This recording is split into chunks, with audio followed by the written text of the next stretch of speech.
Welcome to Edvis Learning. So guys, in last lecture we have studied properties about arc of circle and all, and now we are moving towards exercise 3.3.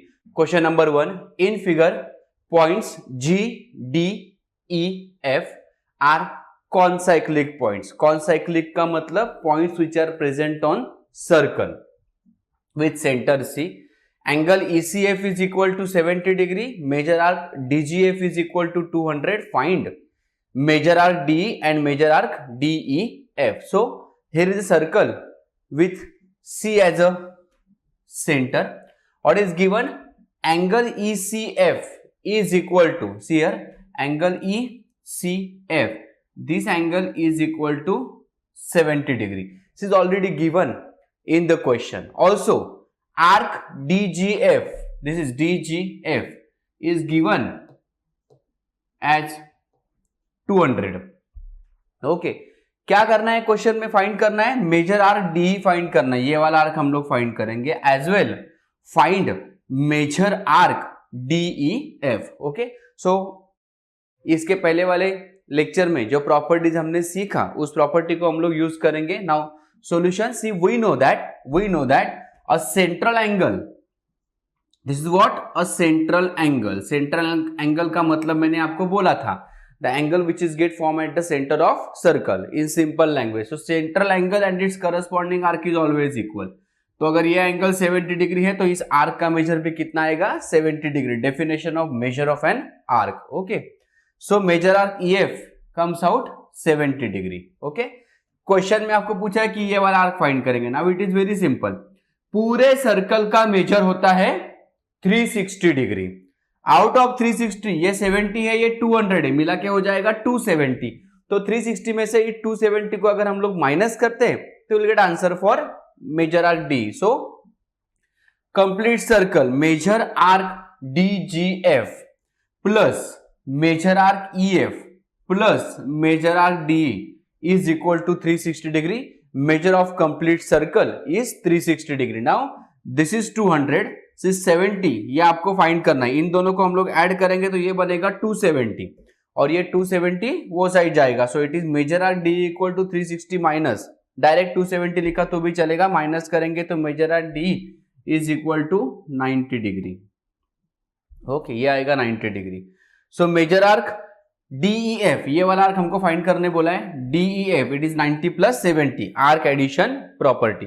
So it comes out 160 degree. Okay, so this is the answer for second one. ठीक है, you can make a note of this. तब तक इसको मैं एक बार revise करके दे रहा हूं आपको. See in the given circle C is a centre of circle. What is given? A central angle ECF is given as 70 degree and this arc is given as 200. Question 1 जो फर्स्ट क्वेश्चन पूछा है वो है find measure arc D और उसके बाद पूछा है फाइंड मेजर आर्क DEF, ये पूरा. So step number 1, as this angle is given as 70 degree, we know that its corresponding arc is also equal to 70 degree. The central angle and its corresponding arc is always equal, therefore ये दोनों आएगा 70. उसके बाद हमको ये find करना है तो पूरा सर्कल का मेजर होता है 360 डिग्री. इसमें से ये और ये इसको माइनस करेंगे, 200 प्लस 70 को माइनस करेंगे, दैट इज 270. तो it comes out 90.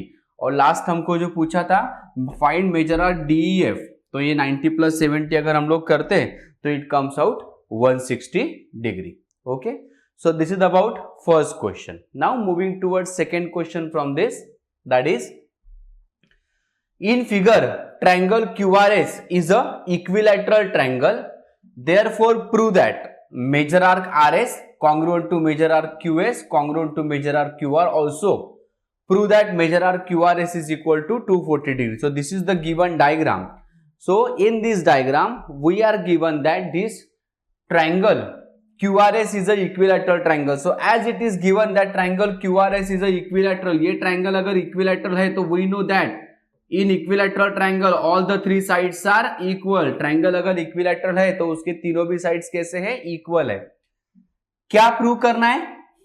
Arc RS is congruent to arc QS is congruent to arc QR. Also we need to prove that measure arc QRS is equal to 240 degree. Therefore, for proof we have Step number 1, as I told, triangle QRS is a equilateral triangle. As the triangle is equilateral, all sides are equal, sides of equilateral triangle, as I told. Now we know that if in a circle, इसके पहले जो property हमने पढ़ा था, in a circle, these are the chords of circle. All the three chords are equal, and if the chords are equal, their corresponding arcs are also congruent. In a circle, congruent chords have their corresponding arcs congruent, and therefore we have arc QR congruent to arc RS and congruent to arc QS. In a circle, congruent chords have their corresponding arcs congruent. तो ये अपना first one, ठीक है. Now तीनों भी arc equal है, let us consider them as x. तीनों का मेजर सेम है तो उसको x कंसीडर किया. तीनों आर्क मिला के क्या बन रहा है, यहां पे सर्कल बन रहा है. तो therefore first arc plus second arc plus third arc is equal to 360 degree. Measure of circle x plus x is equal to 360, 3x is equal to 360, x is equal to 120. 3 से इसको हमने divide कर दिया, ठीक है.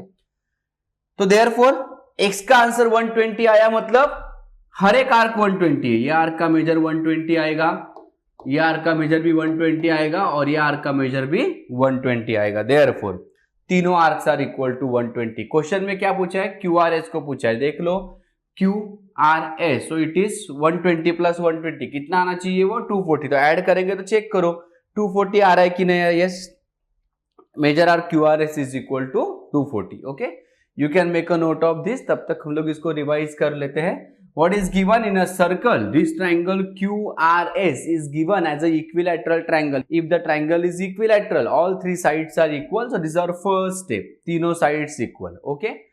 So we have a property that is in a circle, congruent chords have their corresponding arcs congruent. Congruent chords have their corresponding arcs congruent. अगर chord congruent है तो arc भी congruent आएंगे. Therefore ये अपना first answer हो गया, ठीक है. Congruent कॉर्ड अगर कॉन्ग्रुएंट है तो आर्क भी कॉन्ग्रुएंट, ये अपना फर्स्ट आंसर हो गया. Now all the three arcs are same, ये प्रूव करना था, प्रूव कर लिया. उन सबको हमने x कंसीडर किया. तीनों आर्क मिला के क्या बन रहा है, अपना सर्कल बन रहा है. तो तीनों को ऐड करेंगे तो it is equal to 360, that is measure of circle. So x plus x is equal to 360. 3 बार x है तो उसको ऐड करेंगे तो 3x is equal to 360. x is equal to 3 को वो साइड राइट हैंड साइड भेजेंगे, डिवाइड में चला जाएगा. तो इस 3 को हम लोग यहां भेजेंगे, डिवाइड करेगा तो इट इज इक्वल टू 120. तो तीनों arcs are equal to 120. Question में इसके बारे में पूछा है. So it is 120 plus 120 is equal to 240 degree. This we need to prove. Okay, so this is about a second question. Now moving toward third question. In figure chord AB congruent to chord CD. Prove that arc AC congruent to arc BD. So this is the given diagram here. Two chords AB and CD are given intersecting each other. Now chord AB and chord CD are congruent. This is already given. As we know, if the chords are congruent, see this chord AB and chord CD are congruent. We know that if the chords are congruent, their corresponding arcs are also congruent. तो chord AB का arc है ACB and chord CD का arc है CBD. If the chords are equal, corresponding arcs are also equal. In a circle, congruent chords have their corresponding arcs congruent. Now ACB का मतलब है AC plus CB. ACB का मतलब है AC plus CB. तो ये दोनों को सामने हमने ले लिया. ये ACB का मतलब है AC plus CB और इसका मतलब है CB plus BD. अभी इसमें 2 बार CB आ रहा है, कट हो गया. रीजन क्या था, आर्क एडिशन प्रॉपर्टी. ओके, तो ये बन गया अपना final answer. That is measure arc AC is equal to measure arc BD, जो आपको क्वेश्चन में पूछा है. ठीक है, सी इन अ सर्कल, वापस रिवाइज करते हैं. Two chords AB and CD are given as a congruent. We know that if the chords are congruent, their corresponding arcs are also equal. So chords congruent तो उनके arc equal. तो ये है arc ACB. Arc ACB का मतलब है AC plus CB, that is arc addition property. और ये chord CD का मतलब ये arc था CBD, उसका मतलब है CB plus BD. ओके, तो दोनों बार CB आया, कैंसिल हो गया. Major arc AC is equal to measure arc BD, जो क्वेश्चन में आपको पूछा था. This is our final answer. Okay, so this is about practice set या फिर exercise 3.3. So 3.3 में 3 क्वेश्चन है, तीनों question are very simple and important question. So this completes exercise 3.3. Now we'll move to next properties, that is inscribe angle and intercepted arc is very important property from chapter circle and we need to understand it. और हमको ये ठीक से समझ में आना चाहिए, इसको हम लोग को क्वेश्चन में अप्लाई करने को भी आना चाहिए. So what is mean bye inscribe angle and what is mean bye intercepted arc. किसको बोलते हैं इंस्क्राइब एंगल, ये हमको आइडेंटिफाई ठीक से होना चाहिए, और किसको बोलते हैं इंटरसेप्टेड आर्क, ये भी हमको ठीक से समझ में आना चाहिए. So what is mean by it. So here देख लो, यहाँ पे this is the given circle, O is the centre of circle. Okay, now as we have studied already कि माइनर आर्क और मेजर आर्क का मतलब क्या होता है. C and B are 2 points, तो यहाँ पे ऐसे एंगल बनाया हुआ है.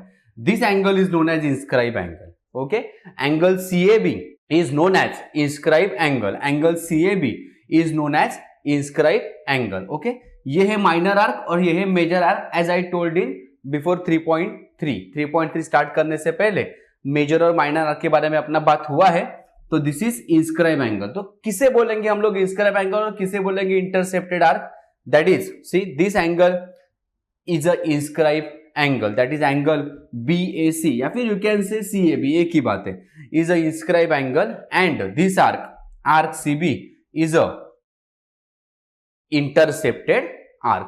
So how to identify this angle in the question या फिर in the given diagram. Diagram में देख के कैसे पता चलेगा कि इस एंगल को इंस्क्राइब बोलते हैं और इस आर्क को इंटरसेप्टेड बोलते हैं, ये हमको कैसे पता चलेगा. That is angle is said to be inscribe if, कोई भी एंगल इंस्क्राइब कब होता है, if first condition the vertex is on the circle, angle का वर्टेक्स सर्कल के ऊपर होना चाहिए. एंगल का वर्टेक्स क्या रहेगा, वो पॉइंट जहां पे एंगल फॉर्म हुआ है. यहां पे एंगल कहां फॉर्म हुआ है, ए पॉइंट पे फॉर्म हुआ है, CAB या फिर BAC. ठीक है, so angle is said to be inscribe if a vertex is on circle. Angle का वर्टेक्स सर्कल के ऊपर अगर प्रेजेंट है तो हम लोग एंगल को इंस्क्राइब बोलेंगे. और here A is a vertex. ठीक है, so both the arms are secant, angle के दोनों आर्म सिकेंट होने चाहिए. So this are the 2 arms, ये दोनों भी क्या होने चाहिए, सिकेंट होने चाहिए. सो कोई भी एंगल इंस्क्राइब होने के लिए, कोई भी एंगल इंस्क्राइब होने के लिए it should satisfies 2 condition, 2 condition वहां पे सेटिस्फाई होना चाहिए. First condition, the vertex of angle should present on circle, जैसे यहां पे A is present on circle, and the arms of angle के जो साइड्स है शुड बी द सिकेंट, मतलब शुड कट द सर्कल. तो AC and AB are the secants. अगर ऐसा हो जाता है then we can say that this angle is a inscribe angle. तो इन शॉर्ट किसी भी एंगल को हम लोग इंस्क्राइब कब बोलेंगे, जब ये 2 कंडीशन वो सेटिस्फाई करेगा. ठीक है, you can make a note of this, इसको डायग्राम एंड ये सब लिख लो, तब तक इसको हम लोग वापस एक बार रिवाइज कर लेते हैं. ठीक है, our heading is inscribed angle and intercepted arc. So in the diagram you can see that we have a circle with us with O as a center. Okay, and this is the minor arc, this is the major arc, and this is the angle given BAC या फिर you can say it is CAB. Our heading is inscribe angle and intercepted arc. तो पहले हम लोग inscribe angle के बारे में पढ़ रहे हैं. See, angle BAC is a inscribe angle. ये angle inscribe है और ये arc है उसका intercepted arc. ठीक है, फिलहाल inscribe angle के बारे में बात चल रहा है. Angle is said to be inscribed if the vertex is present on circle. Angle का वर्टेक्स अगर सर्कल के ऊपर प्रेजेंट है then we can say that this angle is a inscribe angle. लेकिन खाली एक ही कंडीशन सेटिस्फाई होके नहीं चलेगा, दोनों कंडीशन सेटिस्फाई होना चाहिए. दूसरा condition, arms of angles should be the secant, angle के जो साइड्स है वो सिकेंट होने चाहिए. अगर ऐसा है then and only then we can say that angle is a inscribe angle. And intercepted arc का मतलब क्या है, एंगल के सामने वाला आर्क. आर्क मतलब क्या, arc is nothing but a part of circle as I told you. Okay तो arc is nothing but a part of circle, तो सर्कल का वो पार्ट मतलब सर्कल का आर्क जो एंगल के इंटीरियर में आया है उसको बोलेंगे इंटरसेप्टेड। इन शॉर्ट एंगल के सामने वाला जो आर्क है, एंगल के सामने वाला जो आर्क है उसको हम लोग बोलेंगे intercepted arc. Okay so this is for inscribe angle. Now intercepted arc का मतलब मैंने आपको बोला कि एंगल के सामने वाला arc, that is a part of circle which comes in the interior of inscribed angle is known as intercepted arc। तो ये है intercepted arc, एंगल के सामने वाला arc is the intercepted arc. ठीक है, now what is mean bye intercepted arc, you can C the diagram. देखो अब यहाँ पे कुछ डायग्राम आएंगे, 5 या 6 डायग्राम, उसमें हमको आइडेंटिफाई करना है कि गिवन एंगल इंस्क्राइब है या नहीं और आर्क भी इंटरसेप्टेड है या नहीं। गिवन एंगल इंस्क्राइब है या नहीं और आर्क भी इंटरसेप्टेड है या नहीं। ओके कम ऑन, अभी आप लोग आंसर दे सकते हो। See this is the first diagram, angle ABC. देखो एंगल एबीसी इंस्क्राइब एंगल है क्या? एंगल एबीसी इंस्क्राइब एंगल है। कैसे पता चलेगा? If the vertex is present on circle, angle का वर्टेक्स सर्कल के ऊपर प्रेजेंट है क्या? Yes it is there. And the arms of angles are secant, तो ये B and BC are secant, तो इसका मतलब ये एंगल इंस्क्राइब एंगल है और इसके सामने वाला आर्क भी इंटरसेप्टेड आर्क है। So here angle is a inscribe angle and arc is a intercepted arc in the first diagram. See in the second diagram, देखो ये भी सेम डायग्राम है, तो ये एंगल भी इंस्क्राइब एंगल है और ये आर्क भी इंटरसेप्टेड आर्क है। Now moving towards third diagram, see here तीसरे डायग्राम में, in this diagram okay angle का वर्टेक्स इज बी, एंगल का नाम क्या है? एबीसी, तो B is a vertex. Check करो कि ये एंगल एबीसी इंस्क्राइब एंगल है या नहीं। कैसे चेक करेंगे? 2 कंडीशन मैंने बोला था, चेक करेंगे दोनों कंडीशन सेटिस्फाई हो रहा है या नहीं। अगर दोनों कंडीशन सेटिस्फाई होता है देन यस, और दोनों में से अगर एक भी फेल हो जाता है then no. So first condition is vertex should present on circle, तो वर्टेक्स भी सर्कल के ऊपर प्रेजेंट है क्या? अरे नहीं, वो तो इंटीरियर में। इसका मतलब ये एंगल इंस्क्राइब एंगल नहीं है, ये एंगल इंस्क्राइब एंगल नहीं है। लेकिन ये जो आर्क है ये तो एंगल के इंटीरियर में है ना, तो this arc is a intercepted arc.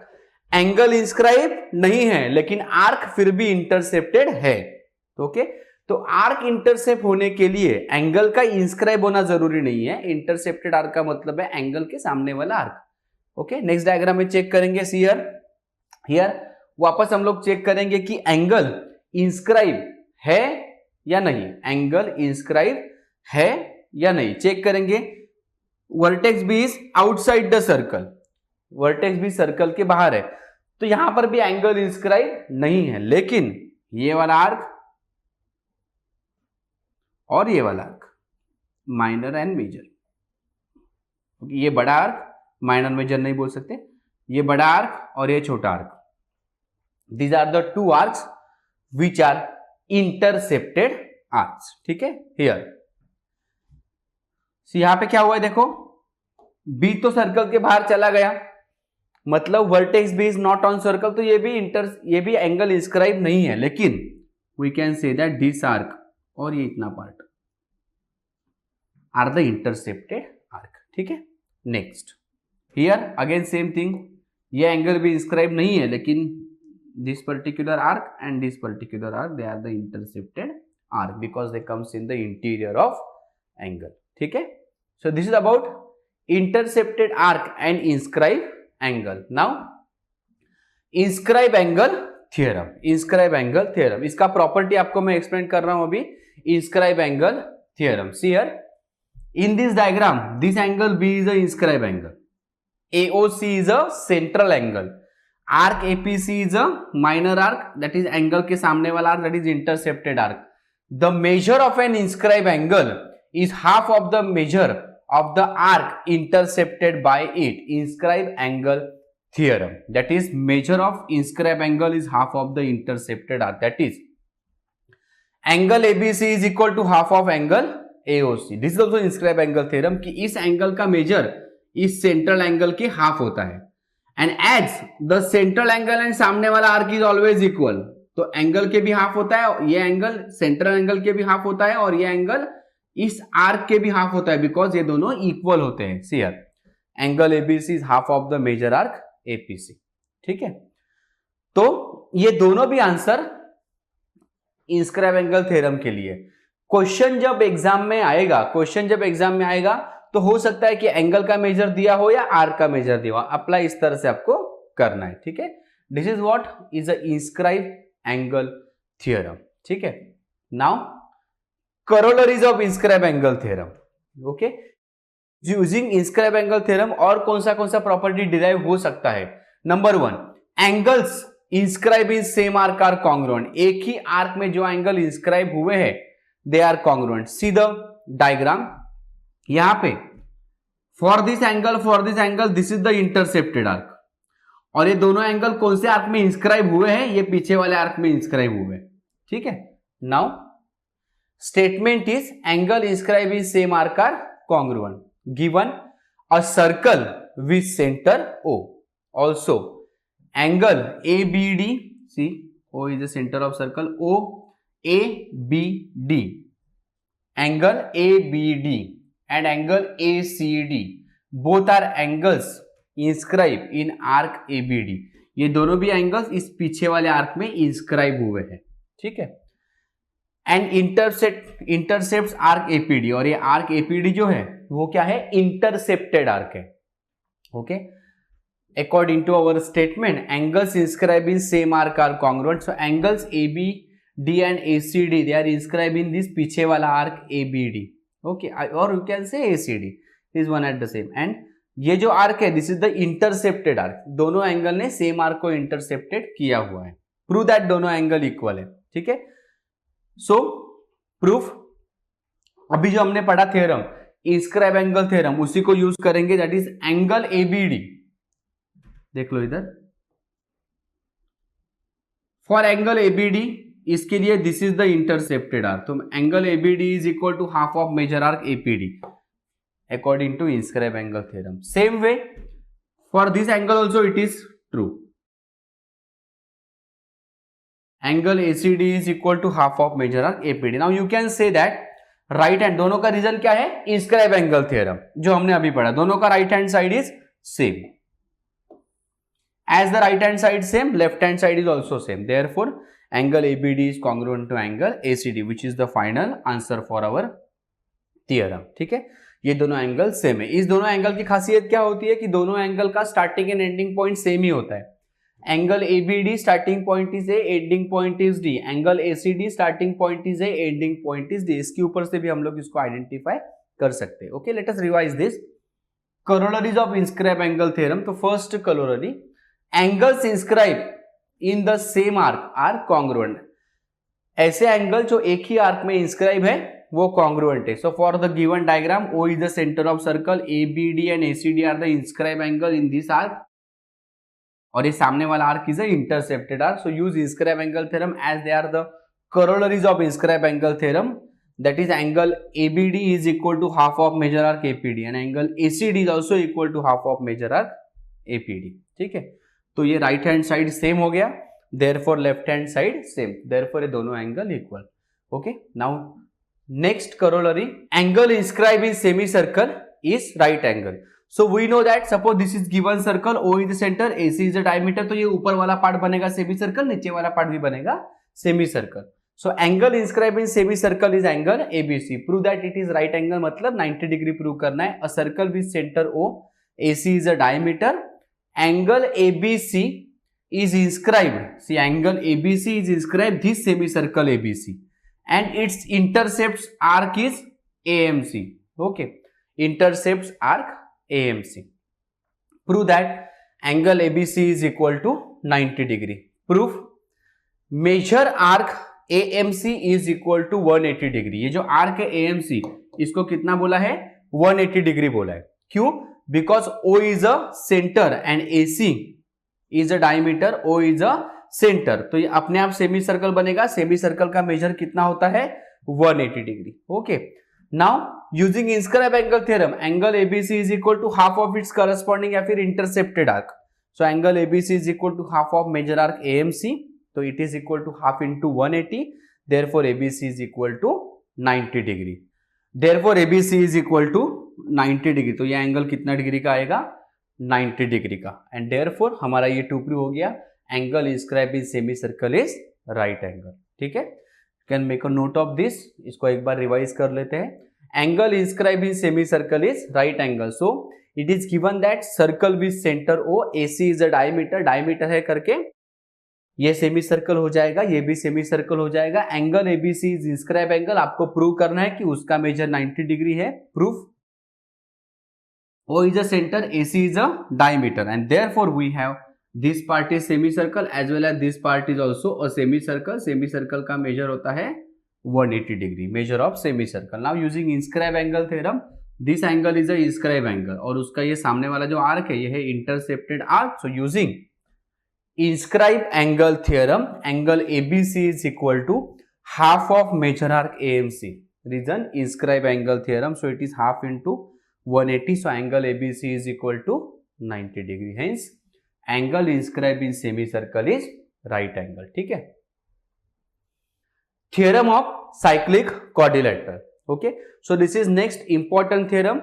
ये theorem पूरा एग्जाम में लिखने को आता है in the form of activity. Activity is something box रहेंगे fill up जहां पे हमको लिखना है. So theorem of cyclic quadrilateral. First of all, what is meant by cyclic quadrilateral?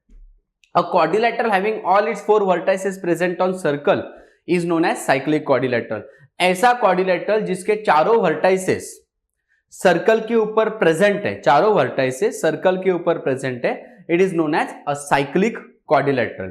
और उसकी बहुत ही इंपॉर्टेंट प्रॉपर्टी जो हमको अभी प्रूव करना है, that is opposite angles of cyclic quadrilateral are supplementary. Say this is a cyclic quadrilateral. As I told कि ऐसा quadrilateral जिसके चारों vertices are present on circle, that is quadrilateral is ABCD. So ABCD are the four vertices. If they are present on circle, then the quadrilateral is known as cyclic quadrilateral. So this quadrilateral is a cyclic quadrilateral. So what is meant by a cyclic quadrilateral? Hope so कि ये clear हुआ होगा. ऐसा quadrilateral जिसके चारों vertices circle के ऊपर present है is known as cyclic. A very important property is opposite angles of cyclic quadrilateral are supplementary. Opposite मतलब क्या, सामने वाला एंगल. देखेंगे डायग्राम में, सामने वाला एंगल मतलब अपोजिट एंगल कौन कौन है, A and C are opposite, B and D are opposite. आमने सामने वाला एंगल कैसे होते हैं वो, सप्लीमेंट्री. सप्लीमेंट्री का मतलब क्या होता है, उनका मेजर कितना रहेगा, 180 डिग्री. मतलब दो एंगल, सामने वाले दो एंगल ऐड करके उनका आंसर कितना आना चाहिए, 180. सो this is the property of cyclic quadrilateral, that is if any quadrilateral is cyclic. अगर कोई क्वाड्रिलेटरल साइक्लिक है, साइक्लिक है मतलब क्या, उसके चारों वर्टाइसेस अगर सर्कल के ऊपर प्रेजेंट है तो क्वाड्रिलेटरल को हम लोग बोलेंगे साइक्लिक. और उसका first important property is opposite angles are supplementary. Let us prove this.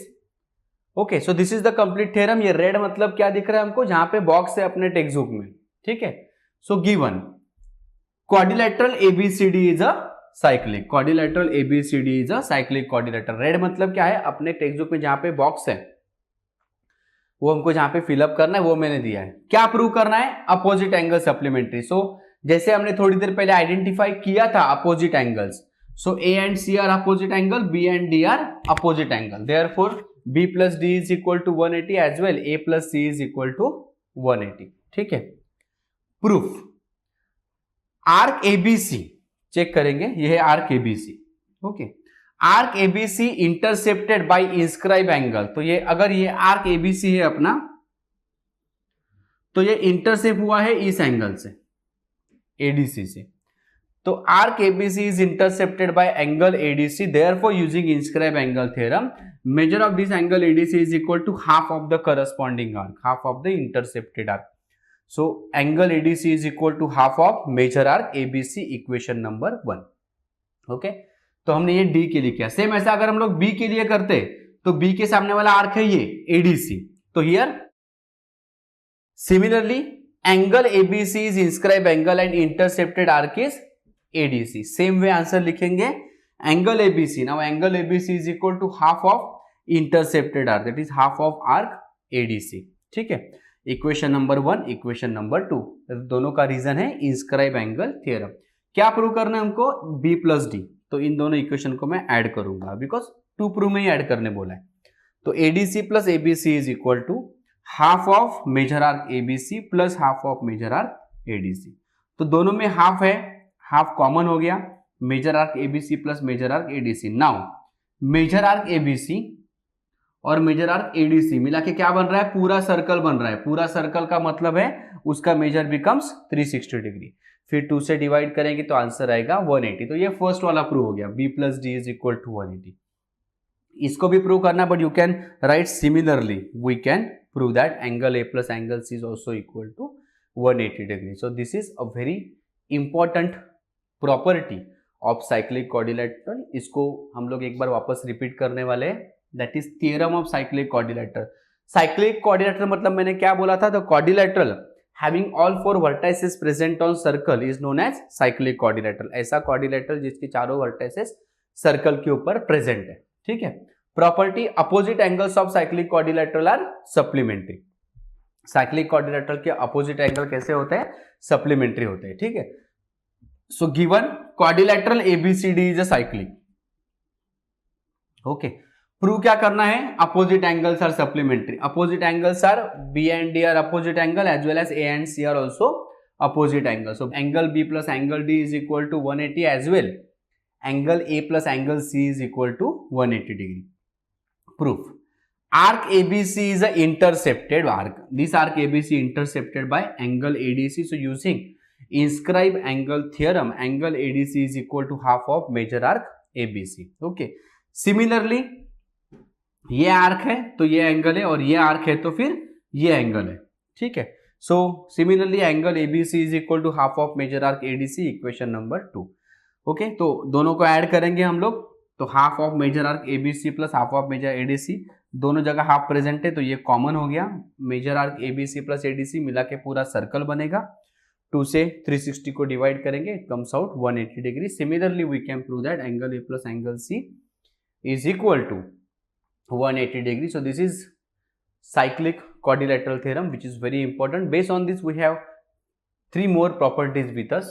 Next is converse of cyclic quadrilateral theorem। मतलब अभी जो प्रॉपर्टी हमने पढ़ा वो था साइक्लिक क्वाड्रिलेटरल का प्रॉपर्टी। मतलब अगर कोई क्वाड्रिलेटरल साइक्लिक है तो अपोजिट एंगल सप्लीमेंट्री आते हैं। उल्टा दिस इज क्वाड्रिलेटरल ABCD, उल्टा if a pair of opposite angle of quadrilateral is supplementary, then the quadrilateral is cyclic। theorem क्या था, if a quadrilateral is cyclic then opposite angles are supplementary। ये converse है, if opposite angles are supplementary then the quadrilateral is cyclic। that is in quadrilateral ABCD, if B plus D is equal to 180, also angle A plus angle C is equal to 180, then a quadrilateral is a cyclic quadrilateral। okay, first वाला theorem था, ये उसका converse है। Theorem में क्या था, if a quadrilateral is cyclic then opposite angles are supplementary। यहां पे क्या है, if opposite angles are supplementary then the quadrilateral is cyclic। this is the second property। now moving to a third property, its corollary, that is exterior angle property of cyclic quadrilateral। okay, इसका नाम क्या है, exterior angle property। नाम क्या है, exterior angle property of cyclic quadrilateral। that is you can see in the diagram ABCD is a cyclic quadrilateral। Line को extend किया है, मतलब ये एंगल है अपना एक्सटीरियर एंगल, ठीक है।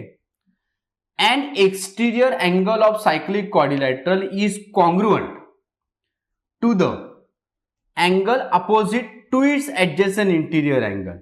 That is measure of exterior angle is equal to its interior angle के सामने वाला एंगल। ये दोनों एंगल हमेशा इक्वल होते हैं। That is see quadrilateral ABCD is cyclic, angle DC is a exterior angle, therefore this angle is equal to angle BAD। This is known as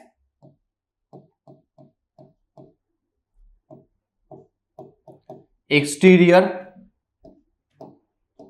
angle property of cyclic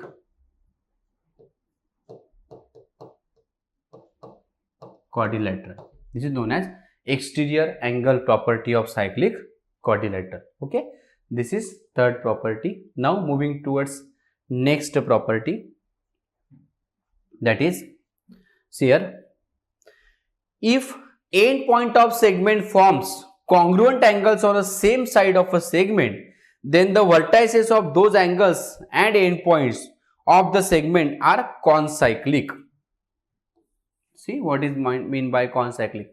Meaning of a statement: if endpoint of segment, so we have AD as a segment, तो उस segment के and point क्या है? A and D are the end point of segment. A and D are the end point of segment. Forms a congruent angle on a same side of segment.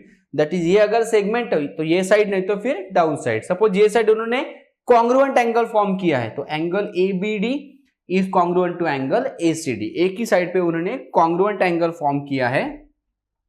Then the vertices of those angles, angles के vertices कौन है? B and C, and the end point of segment A and D, they are concyclic. concyclic का मतलब है ये चारों भी points circle के ऊपर प्रेजेंट रहेंगे. चारों भी पॉइंट्स सर्कल के ऊपर प्रेजेंट रहेंगे, भले ही डायग्राम में सर्कल ना हो. अपने डायग्राम में सर्कल नहीं दिख रहा है, लेकिन हम लोग तो भी बोल रहे हैं कि ये सर्कल के ऊपर है, तो ऐसे पॉइंट्स को बोलते हैं कॉन्साइक्लिक पॉइंट्स. ठीक है, that is if angle ABD is congruent to angle ACD, then points A, B, C, D are concyclic points. ठीक है, clear with this? कोई प्रॉब्लम नहीं है अभी इसमें. ठीक है, so these are some important properties that we have studied in this particular lecture. In next session we'll go for its exercise 3.4 based on these properties. So moving towards next property, that is, for a circle, if we have two chords with us, AB and CD intersect each other point P in the interior of circle. In the interior of circle. So two chords AB and CD intersect each other in the interior of circle. और same यहाँ पे देखो, in a circle two chords AB and CD intersect each other in the exterior of circle. तो दो अलग अलग property, यहाँ पे कॉर्ड एक दूसरे को सर्कल के अंदर इंटरसेक्ट करेगा, यहाँ पे कॉर्ड सर्कल के बाहर इंटरसेक्ट करेगा. That is chord AB and chord CD intersect at point P inside the circle, and therefore our answer is, suppose we are finding angle APC. Angle APC is equal to क्या आएगा answer? Half of angle के सामने वाला arc AC plus पीछे वाला arc BD. Okay, ये हम लोग not only for this angle, अब इन चारों में से कोई भी एंगल को ये फॉर्मूला अप्लाई कर सकते हो एज पर आवर नीड. मतलब क्वेश्चन में क्या पूछा है, क्या दिया है, उसके ऊपर से फॉर्मूला डिफाइन होगा, लेकिन ये फॉर्मूला चारों एंगल के लिए सेम है. That is, suppose angle APC हम लोग फाइंड कर रहे हैं, तो angle APC is equal to half of सामने वाला आर्क प्लस पीछे वाला arc. Okay, and here where the chords intersect each other at point P outside या फिर in the exterior of circle, then measure of this angle APC is equal to half of bracket में measure arc AC minus measure arc BD, बड़ा arc minus छोटा arc. Okay, this we need to find. So these are the two formulas. इस formula का जब question आएगा अपने exercise में, तो फॉर्मूला अप्लाई डायरेक्ट नहीं करेंगे, इसके पहले हमको ये लिखना है कि व्हाट आर द कॉर्ड्स और वो इंटरसेक्ट कौन से पॉइंट में करता है, इंटीरियर में कर रहा है या एक्सटीरियर में कर रहा है, एंड देन प्रॉपर्टी अकॉर्डिंगली. ठीक है, next, tangent secant theorem. Okay, this is also important property question में अप्लाई करने के लिए. If an angle has its vertex on the circle, it's one side touches the circle and other intersect the circle in one more point, then the measure of the angle is half of measure of its intercepted arc. Let us understand the meaning of question with the help of diagram. That is, see, first possibility, in a circle an angle has its vertex on the circle. तो ये है angle का vertex B. ठीक है, angle है ABC. Its one side touches the circle. ये vertex है, ये साइड सर्कल को टच कर रहा है और ये साइड सर्कल को इंटरसेक्ट कर रहा है. तो measure of this angle is always equal to half of the intercepted arc. ये है उसका इंटरसेप्टेड आर्क. ठीक है, इफ यू, ये कहां पे, ये एंगल अभी 90 का रहेगा, मतलब और second is passing through the centre of circle. यहां पे देखो, यहां पे इस तरह से एंगल है, ये एंगल है, ये साइड है जो टच कर रहा है और ये साइड है जो सेकेंड है.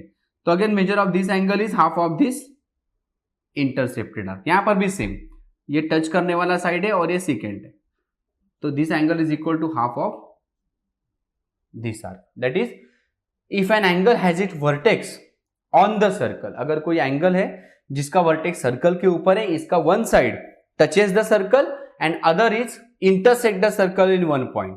मतलब ये दूसरा साइड ए में इंटरसेक्ट करेगा, यहां पर भी ए में, यहां पर भी ए में इंटरसेक्ट करेगा। अगर ऐसा है तो measure of an angle is half of the intercepted arc. तो इस एंगल का मेजर इंटरसेप्टेड आर्क के हाफ रहेगा। So this is tangent secant theorem, that is angle ABC is equal to half of major arc ADB. Also this angle ABC is equal to measure angle APB। मतलब ये कोई भी diagram में true है, यहां पे diagram में draw करके दिखाया हुआ है। अगर ये अपना ये सेकेंड या फिर ये कॉर्ड है, इसका दोनों एंड पॉइंट अगर मैं पीछे ज्वाइन करता हूं लाइक दिस, तो ये एंगल इसके हाफ है, लेकिन using inscribe angle theorem this angle is also half of the intercepted arc. तो ये और ये एंगल दोनों सेम रहेंगे, that is angle ABC is equal to angle APB. ठीक है, सो यहां पे क्या बोला है कि measure of this angle is equal to half of the intercepted arc, और ये दोनों एंड पॉइंट अगर मैं पीछे ज्वाइन करता हूं सर्कल के ऊपर, तो ये एंगल जो है यूजिंग इंस्क्राइब एंगल थ्योरम, इसका आंसर भी आएगा हाफ ऑफ दिस आर्क, और ये एंगल का measure already half of this arc है। तो ये दोनों एंगल एक दूसरे को क्या आएंगे, इक्वल आएंगे। So angle ABC is equal to angle APB. This is nothing but a tangent secant theorem. This is nothing but a tangent secant theorem. Okay. So with this we have completed our properties for our exercise 3.4. So 3.4 के questions हम लोग next session में start करेंगे. Before that you should know all the properties completely, हमको ठीक से property, इन सब का प्रॉपर्टी हमको ठीक से आना चाहिए। ओके, तो क्या क्या सीखा, देखो अब तक हमने क्या क्या सीखा हमने, that is measure of an inscribe angle. सबसे पहले क्या सीखा था, इंस्क्राइब एंगल सीखा था। The measure of an inscribe angle is half of the measure of the intercepted arc, that is inscribe angle theorem. फिर उसका करोलरी सीखा था, angle inscribe in same arc are congruent and angle inscribe in semi circle is right angle. So ये है inscribe angle theorem, ये है उसका corollary. Also what is mean bye a cyclic quadrilateral, ये हमने पढ़ा था। If all the vertices of a quadrilateral lie on a same circle, then the quadrilateral is known as a cyclic quadrilateral. उसका important property, opposite angles of cyclic quadrilateral are supplementary. Then हमने पढ़ा था exterior angle of cyclic quadrilateral. The measure of an exterior angle of cyclic quadrilateral is congruent to the angle opposite to its adjacent interior angle. Okay. Apart from this, next properties are, if a pair of opposite angle of quadrilateral is supplementary, then the quadrilateral is cyclic. ये cyclic quadrilateral का converse का statement. Now, if 2 points given, line subtend equal, if 2 points on a given line subtend equal angles at 2 different points which lie on a same side of a line, then those 4 points are concyclic points. cyclic quadrilateral में से 4th property था ये। उसके बाद हमने ये दो property पढ़ा था, that is if the chords intersect each other inside the circle, then our answer, जो भी एंगल आपको पूछा है, is equal to half of intercepted सामने वाला आर्क प्लस पीछे वाला arc. Okay, then if the chords intersect each other outside the circle, then okay, these are the property that we have studied. Okay, so with this, इसके अलावा हमने अभी recently क्या सीखा था, टेंजेंट सेकेंड थ्योरम का प्रॉपर्टी सबसे last में लिया था। These are some important properties जो हमको नेक्स्ट प्रैक्टिस सेट पढ़ने के लिए अपने काम आने वाला है। So before you come to next class, ये सब प्रॉपर्टी आपको ठीक से आना चाहिए, जिससे हम लोग इसको क्वेश्चन में अप्लाई कैसे करते हो फटाफट हम लोग सीख सके। ठीक है, so thank you very much.